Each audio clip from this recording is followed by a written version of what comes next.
Hello everybody. In this lesson, I will discuss different ways to represent a function. Function can be represented in many different ways for many different purposes. Here, we will discuss 6 different ways of referring to the same function. First of all, we can use words. The relationship y is equal to x minus 3 in words would read as: the relationship between two variables is such that one is 3 less than the other.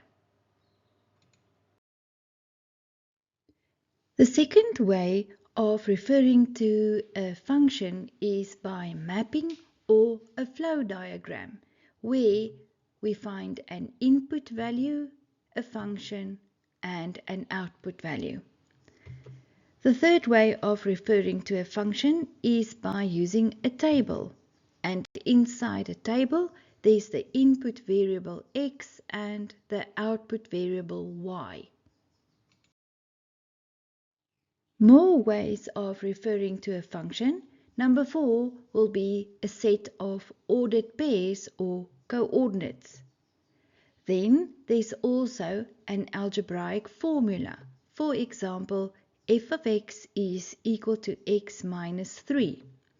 And then there's also a graph.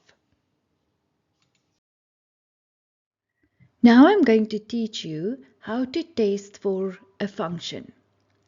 You use a ruler to perform the vertical line test. Hold a clear plastic ruler parallel to the y-axis, in other words vertical. Move it from left to right over the graph. If the ruler cuts the curve in one place only, then the graph is a function. And then on the next slide, I will explain more. We can perform a special kind of test to test whether a graph is a function. It's called the vertical line test. A vertical line will cut the graph of a function only once. Now if you look at the circle, when I perform the vertical line test, you will see that the line cuts the graph twice. Therefore, a circle is not a function. On the parabola, when I perform the vertical line test, you can see that the graph cuts the vertical line once. Therefore, a parabola is a function.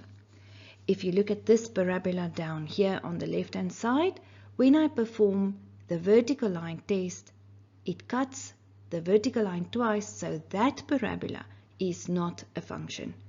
And then on the hyperbola, when I perform the vertical line test, you will see that the graph cuts the vertical line once. Therefore, a hyperbola is a function. In the next video, I will tell you what domain and range is all about. Click on the video in the left-hand corner to take you straight to the next video.